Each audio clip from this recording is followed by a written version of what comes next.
तात्यासाहेबांनीच एका ठिकाणी म्हटलंय, कवितेसाठी जगणं हे विशुद्ध कवितेप्रमाणे एक सशाचं शिंग आहे.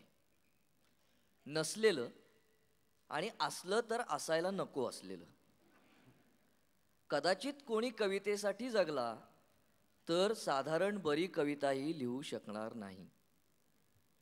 माणसाच्या जीवनाशी आपल्या प्रकृतीचे आणि विकृतीचेही संबंध जोडणं, त्यातलं सत्य आपल्यात शोषून घेणं, त्यातली सुंदरता, कुरूपता, न्याय अन्याय यांना प्रतिसाद देणं, हाच जर जगण्याचा अर्थ असेल तर कवी नुसता जगतच नाही तर ठराविक कालावधीत इतरांपेक्षा जास्त जगत असतो. कोणी एक याच मार्गाने चालला होता. त्याची कविता चाचपडत होती, स्वतःचं स्वतंत्र अस्तित्व शोधत होती. दाद मिळाली तर भरपूर आनंद होई, पण ती मिळवण्याचा प्रयत्न करण्याचं मनातही येत नसे.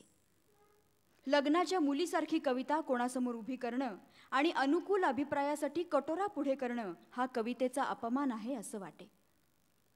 आपण लिहू ते कोणाला आवडेल ना आवडेल, पण ते बरं की वाईट हे आपल्याला कळायला हवं. आपणच ते ठरवायला हवं.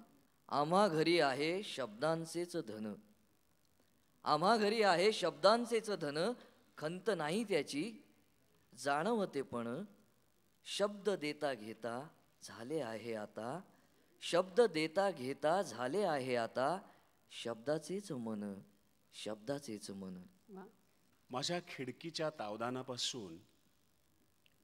खिडकीच्या तावदानापासून आकाशगंगेतील सर्वात दूरच्या ताऱ्यापर्यंतचे हे असीम निरर्थक, कालातीत दिशातीत निरात्म कायद्याने जखडलेलं परिणत झालं नसतं माणसाच्या जाणीवेत, तर हे परमेश्वरा परम निरर्थका, दाराशी बसलेल्या त्या बैलासारखा मीही झालो असतो केवळ शारीर अस्तित्वाच्या आल्हाददायक संतोषाच्या डोहामध्ये डुंबलेला.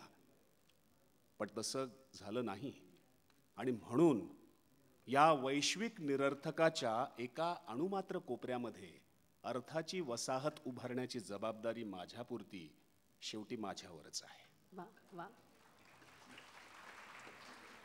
शब्द जीवनाची अपत्य. शब्द जीवनाची अपत्य मृत्यूपर्यंत पोहोचत नाहीत. म्हणून तुझ्या समाधीवर मी वाहतो आहे माझं मौन. मृत्यूसारखाच अथांग, अस्पष्ट, अनाकार, सारं आकाश व्यापून अज्ञाताच्या प्रदेशाकडे प्रवाहत जाणाऱ्या स्वरहीन संथ मेघमालेचं मौन. मम शब्दांनो मया सुराच्या भुलाव्यात या शिरू नका, मम शब्दांनो मया सुराच्या भुलाव्यात या शिरू नका, निरर्थकाच्या रंगमहाली पदर धुक्याचे धरू नका, निरर्थकाच्या रंगमहाली पदर धुक्याचे धरू नका, असंभवातून भ्रमू नका, अनशून्याचा रस पिऊ नका, नदी मातली पुण्या गावची घडे भराया धावू नका, कल्पतरूवर राजस पक्षी पिसे मिळाया शिणू नका, मम शब्दांनो मया सुराच्या भुलाव्यात या शिरू नका, मम शब्दांनो मया सुराच्या भुलाव्यात या शिरू नका, इंद्रधनुच्या फुलावरून पैल जायचे म्हणू नका, आकाशाची असीम महती गणू नका पण हिणकस माती, ज्वलनास्तव जर जन्म आपुला जळावयाला भिवू नका, मम शब्दांनो मया सुराच्या फुलाव्यात या शिरू नका, मम शब्दांनो मया सुराच्या फुलाव्यात या शिरू नका, मम शब्दांनो मया सुराच्या फुलाव्यात या शिरू नका.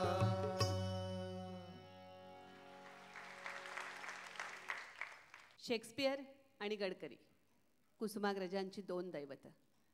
दोघांच्या नाटकांवर आणि नाट्य प्रतिभेवर कुसुमाग्रजांनी फार प्रेम केलं.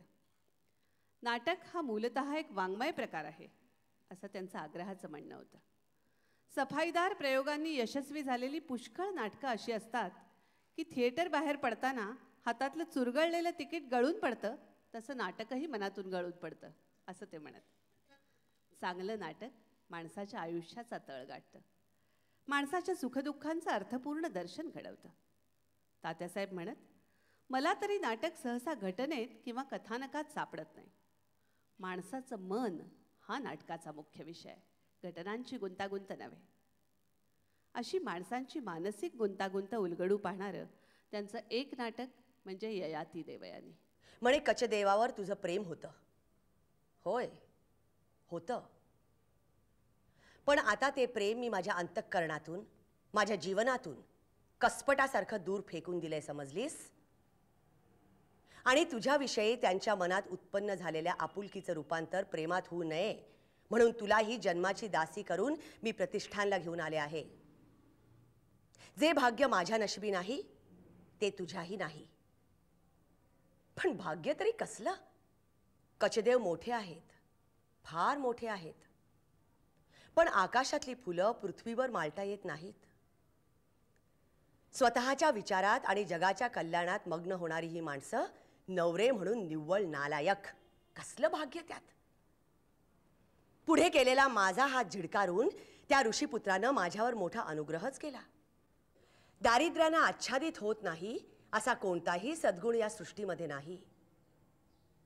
कचदेवासारख्या महापुरुषांना देखील देवयानीच्या सद्गुणांपेक्षा शर्मिष्ठेच्या अलंकारांचा मोह कदाचित अधिक वाटला असेल. अशा आषाढभूत ढोंगी माणसाचा दरिद्री संसार साजरा करण्यात कोणतं सुख, कसलं भाग्य? भाग्य हे जे आज मला मिळालं आहे. प्रतिष्ठानच्या राजवाड्यात ययाती महाराजांसारख्या थोर सम्राटाच्या सहवासात स्वर्गीय ऐश्वर्याचं सोनेरी कमळ माझ्या भोवताली पाकळी पाकळीनं उमलतं आहे. हे भाग्य.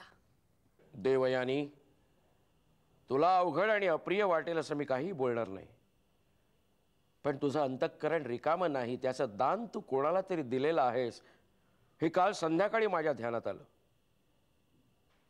माझी कल्पना होती की तू असामान्य आदर्शाच्या एका वरिष्ठ जगात राहत आहेस, ज्याच्या सीमारेषेला माझ्यासारख्या दुबळ्या, असक्त, मातीत सरपटणाऱ्या माणसाला कधीही स्पर्श करता येणार नाही. म्हणूनच तुझी मला भीती वाटत होती. सद्गुणांपुढे दुर्गुणांना, प्रखर आत्मिक तेजासमोर शरीराच्या मोहासक्त वासनेला वाटणारी ती भीती आणि लज्जा होती.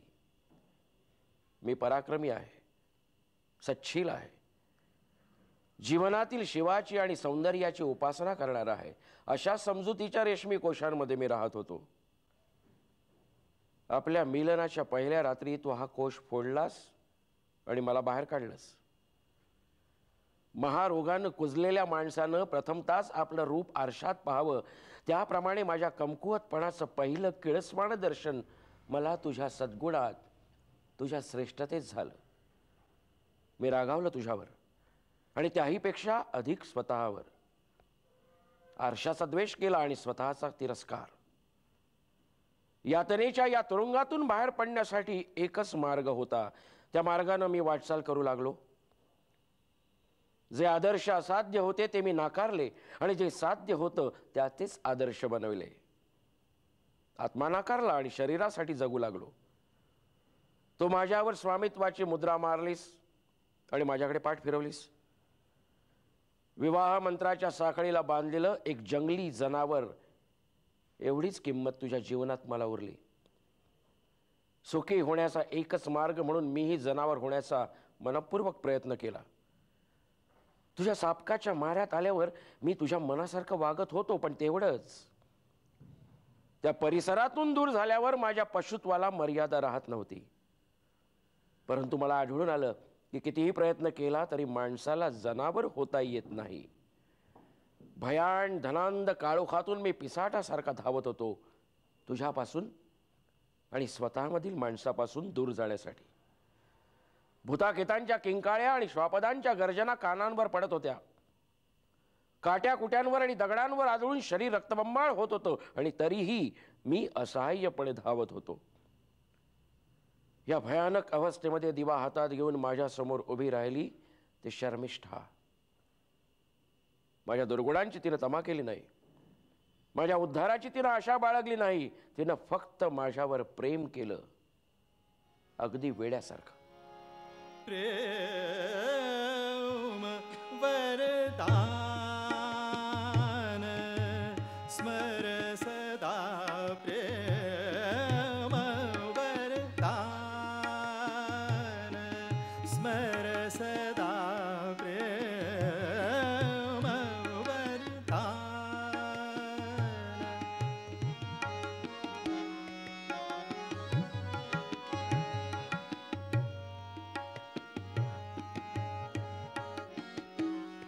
प्रेम वरदान स्मर सदा. असे भवा हेची वरदान. प्रेम वरदान स्मर सदा. प्रेम वरदान.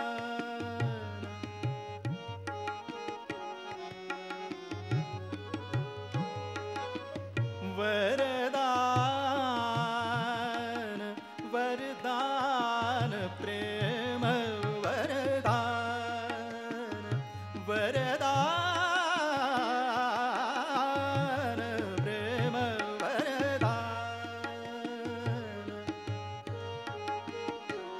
वरदान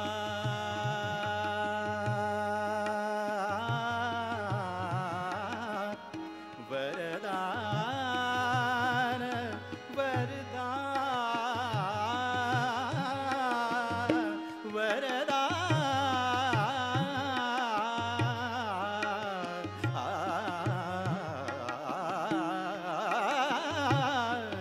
प्रेम वरदान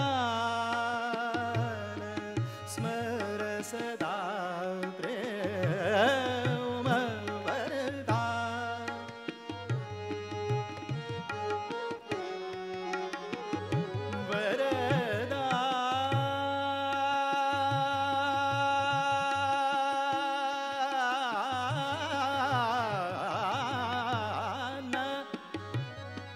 वरदान वरदान वरदान प्रेम वरदान स्मर सदा.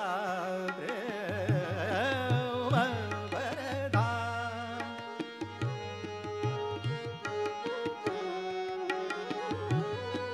स्नेह सुगंधित करी संसारा. स्नेह सुगंधित. स्नेह सुगंधित.